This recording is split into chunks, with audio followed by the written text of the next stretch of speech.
What's up, YouTube? DJ Kryptonite here.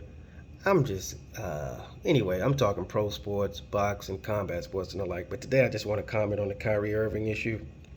I wasn't going to say anything about it, but this stuff is getting frustrating. I agree with most of the talking heads at this point, stating that, yeah, they're kind of running Kyrie on a hamster wheel at this point. They're trying to give him so many stipulations to get reinstated back into the NBA.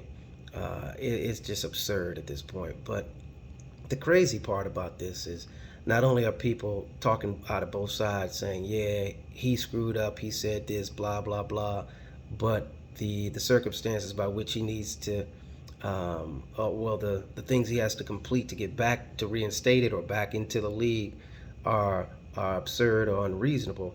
But yet and still, it's not enough. It seems to be not enough for the Anti-Defamation League or what have you, or whatever the case may be, these Jewish institutions and that sort of thing. But my problem with this whole thing is Mike Greenberg made a faux pas, let's say, or he misspoke years ago when he said Martin Luther Coon Day for Martin Luther King's birthday. He said that a number of years ago. I don't remember him having to meet with Al Sharpton.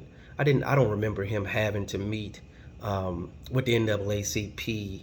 I didn't remember him having to do all of these things to get reinstated back to ESPN. I don't even believe he was suspended from ESPN.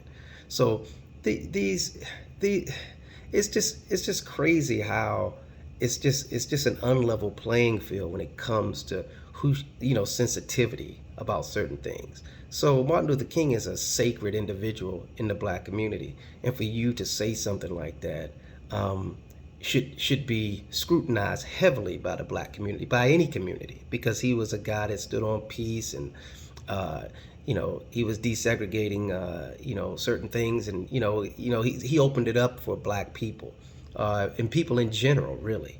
But it's just a point. Like, come on now. Did Greenberg have to go through this? This is absurd. So my thing is, I just don't understand. I'm not saying Kyrie is the smartest guy in the world, the sharpest tool in the box. Not saying that. He has some great crazy theories and that sort of thing.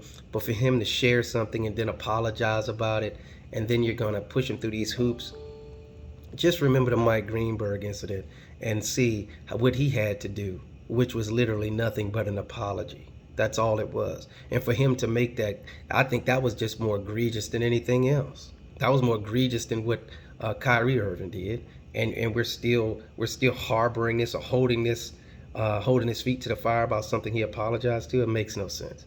Anyway, like, comment, subscribe, all of those things. But this is getting a bit ridiculous. Jesus.